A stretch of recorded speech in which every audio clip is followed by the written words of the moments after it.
Hi, today I'm going to go ahead and I'm going to show you how to create a fringed quilled flower. There's been a lot of talk on the boards recently about how people are creating and making these, and I wanted to show you. I used to do them by hand all the time, and I have found a very easy way to be able to do them with my Pazzles machine. And I'm sure this could be done with most of the cutters that are out there as well. I just happen to have the Pazzles Inspiration, so that is the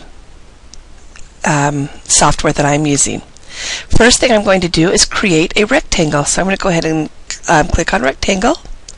I'm just going to come across here and I'm going to make it, just however big I want it to be.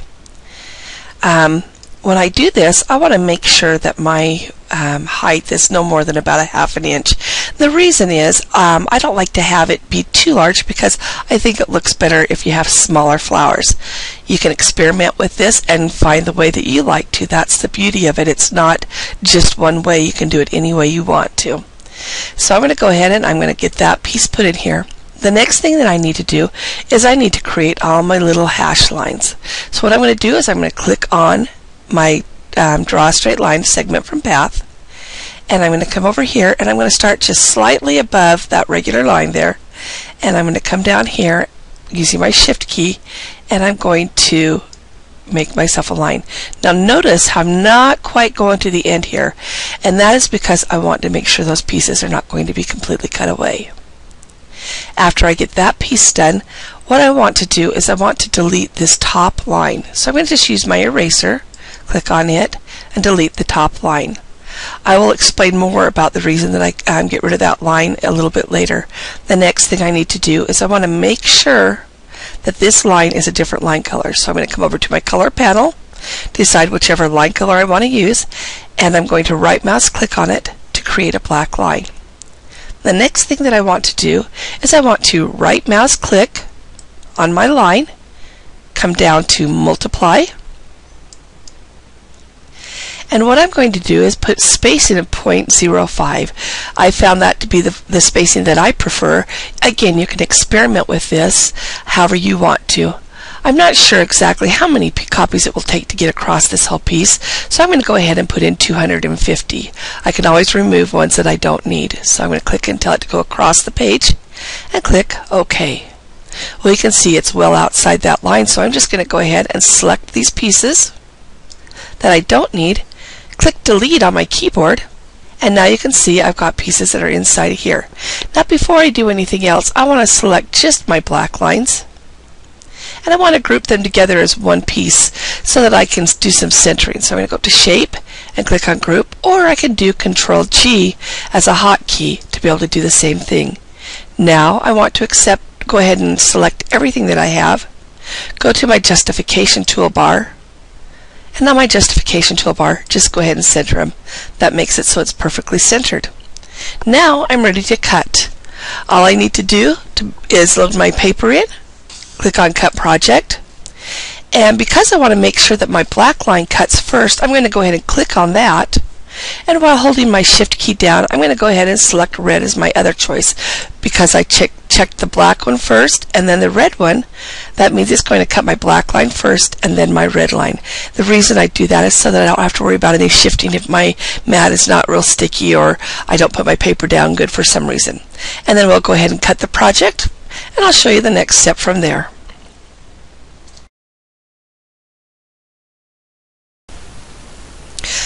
Okay, now that we've cut all the pieces, what we're going to do is I'm going to show you how to be able to create your own little flower button. Okay?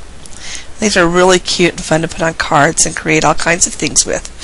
So what we're going to do is first I wanted to show you when I remember how earlier I had shown you that I did not want to go ahead and cut across the top, and this is going to kind of show you why. First off, you can see that I have nice cut here, and then I'm going to need to be able to remove that piece. But this is the one where I did on the machine.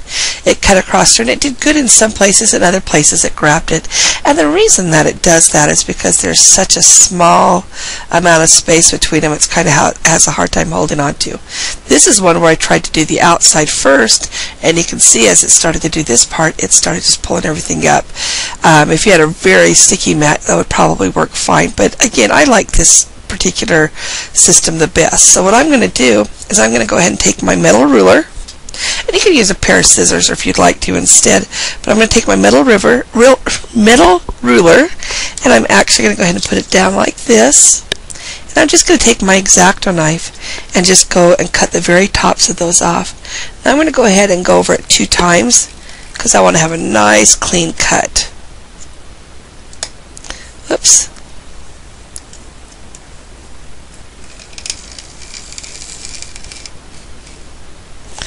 Okay, then after I get that piece done, I just need to go ahead and lift this up. You can see I have my piece here. Of course, that little part at the very beginning where I kind of messed up, you kind of see how doing even manually you can have a little scrunching, and you can see easy why it would be happening with the machine as well. So now I've got this piece. Now you're going to notice on the little button that I did first, it has a little yellow center. Well, to do that, I had earlier done a little yellow center here as well. And what I'm going to do is I'm just going to go ahead and I'm going to roll it a little bit first. Now before I do that, I'm going to show you the quilling tool. The quilling tool has a little slit in it so that you can go ahead and put your paper right inside of it so you can roll. Now if you don't happen to have a quilling tool, you can use a pair of tweezers, but it is not going to give you quite the same look, and it does take a little bit more work to do it, but you can do it with a pair of tweezers if you want to.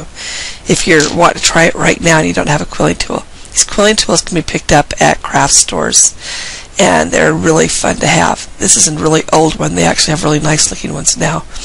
But anyway, I'm going to go ahead and I'm just going to roll this. I'm going to kind of do it fairly tightly.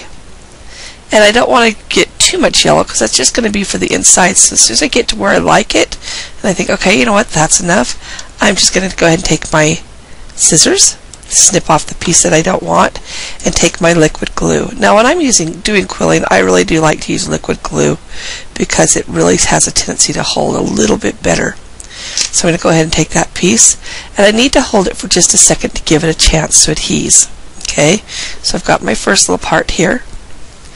Then what I'm going to do is I'm going to take my pink piece and I'm going to actually put some glue on it before I actually bring it to my piece here because I need to have it stick to it. So go ahead and just put a little bit on there, and then I'm going to bring it up to this piece, and I'm just going to go ahead and attach it to the yellow.